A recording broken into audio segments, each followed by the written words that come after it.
ભારતીયોમાં વિદેશમાં સ્થાયી થવાનું ચલણ વધી રહ્યું છે અને દર વર્ષે હજારોની સંખ્યામાં ભારતીયો અમેરિકા, યુકે અને કેનેડા જેવા સમૃદ્ધ દેશો તરફ આકર્ષાય છે.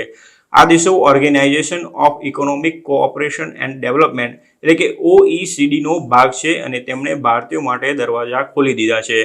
નવા ઇમિગ્રન્ટ્સ હોય કે પછી ઇન્ટરનેશનલ સ્ટુડન્ટ્સ તરીકે કે પછી સિટીઝનશીપ મેળવવાની હોય, પરંતુ OECD દેશોમાં ઇમિગ્રેશનમાં ભારતીયો ટોચ પર આવે છે. જોકે હવે ભારતીયો માટે અમેરિકા, યુકે અને કેનેડા જેવા દેશોમાં માઇગ્રેટ કરવું મુશ્કેલ બની શકે છે, કેમ કે આ તમામ દેશોમાં ઇમિગ્રેશનનો વિરોધ શરૂ થઈ ગયો છે અને તેના કારણે સરકાર દ્વારા તેને નિયંત્રણમાં લાવવાના પ્રયાસો પણ કરવામાં આવી રહ્યા છે.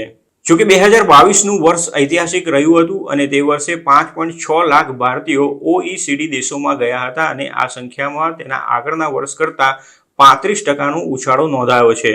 OECD દેશોમાં નવા માઇગ્રન્ટ્સના સ્ત્રોત તરીકે ભારત ટોચ પર રહ્યું હતું, જ્યારે 3.2 લાખ સાથે ચીન બીજા ક્રમે રહ્યું હતું.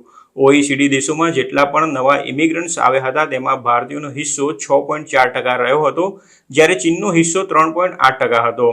પરંતુ આમાં સૌથી ધ્યાન રશિયાએ ખેંચ્યું છે, કેમ કે માઇગ્રેશનમાં રશિયન નાગરિકોની સંખ્યામાં પણ મોટો વધારો થયો છે. 2022માં 2.6 લાખ રશિયન નાગરિકો OECD દેશોમાં માઇગ્રેટ થયા હતા. આ યાદીમાં રશિયા 18મા ક્રમે પહોંચી ગયું હતું. પેરિસમાં ગુરુવારે બહાર પાડવામાં આવેલા ઇન્ટરનેશનલ માઇગ્રેશન આઉટલુક 2024માં આ ફેરફારોની વિગતવાર માહિતી આપવામાં આવી છે.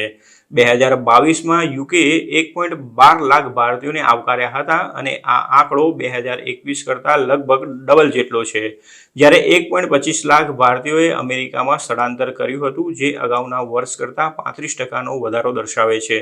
કેનેડામાં 1.18 લાખ ભારતીયોએ માઇગ્રેટ કર્યું હતું, પરંતુ તે સંખ્યામાં થોડો ઘટાડો નોંધાયો હતો. અગાઉના વર્ષની સરખામણીમાં કેનેડા માઇગ્રેટ થનારા ભારતીયોની સંખ્યામાં 8%નો ઘટાડો નોંધાયો હતો. આ દેશોમાં ભારતીયો મુખ્યત્વે લેબર પાથવે દ્વારા માઇગ્રેટ થાય છે, જેમાં ઘણીવાર મુખ્ય અરજદારો તરીકે અથવા તો પરિવારના સભ્યો સાથે માઇગ્રેટ થતા હોય છે. કોવિડ સંબંધિત નિયંત્રણોના 2 વર્ષ પછી ચીનમાંથી પણ નોંધપાત્ર માઇગ્રેશન શરૂ થયું હતું. 2022માં OECD સભ્ય દેશોમાં 3 લાખથી વધુ ચાઇનીઝ ઇમિગ્રન્ટ્સ ગયા હતા, જે અગાઉના વર્ષ કરતાં 13% વધારે છે. ખાસ કરીને ચીનમાંથી અમેરિકામાં માઇગ્રેશનના પ્રવાહમાં 37%નો વધારો નોંધાયો છે.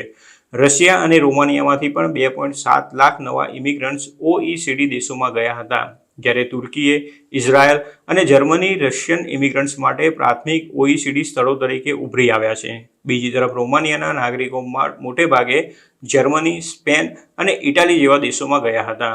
જોકે હવે છેલ્લા ઘણા સમયથી પરિસ્થિતિ બદલાઈ ગઈ છે. એક સમયે ઇમિગ્રન્ટ્સને આવકારતું કેનેડા હવે ઇમિગ્રેશન પર નિયંત્રણો મૂકી રહ્યું છે. કેનેડાએ ઇમિગ્રેશનનો વિરોધ થઈ રહ્યો છે અને સરકાર પર પણ તેને નિયંત્રણમાં લાવવાનું દબાણ વધ્યું છે, જેથી કેનેડાએ આ વર્ષની શરૂઆતથી જ પોતાના વિઝા અને ઇમિગ્રેશનના નિયમોને કડક બનાવ્યા છે. તેવી જ સ્થિતિ યુકેમાં પણ જોવા મળી રહી છે. યુકેમાં પણ ઇમિગ્રેશનને કાબૂમાં લેવા માટે આકરા નિર્ણયો લેવામાં આવ્યા છે, જ્યારે અમેરિકામાં તો ડોનાલ્ડ ટ્રમ્પના આગમનની સાથે જ ઇમિગ્રન્ટ્સ માટે પરિસ્થિતિ મુશ્કેલ બની શકે છે. ટ્રમ્પ ઇલીગલ ઇમિગ્રેશનના તો કટ્ટર વિરોધી છે જ, પરંતુ તેઓ લીગલ ઇમિગ્રેશનમાં પણ ઘટાડો કરવાની યોજના ધરાવે છે. તેવામાં આ દેશોમાં હવે ઇમિગ્રન્ટ્સની સંખ્યામાં ઘટાડો થાય તેવી શક્યતા વ્યક્ત કરવામાં આવી રહી છે. બીજી તરફ વર્ષ 2022માં 1.9 લાખ ભારતીયોએ OECD દેશોનું નાગરિકત્વ મેળવ્યું હતું, જે અગાઉના વર્ષ કરતાં 40% વધારે છે.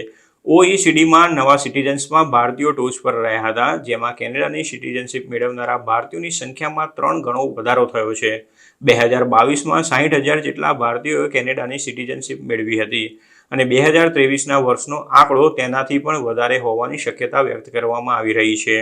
ભારત બાદ બીજા ક્રમે સિરિયાનો નંબર આવે છે, જેના 1.34 લાખ નાગરિકોએ 2022માં OECD દેશોની નાગરિકતા મેળવી હતી.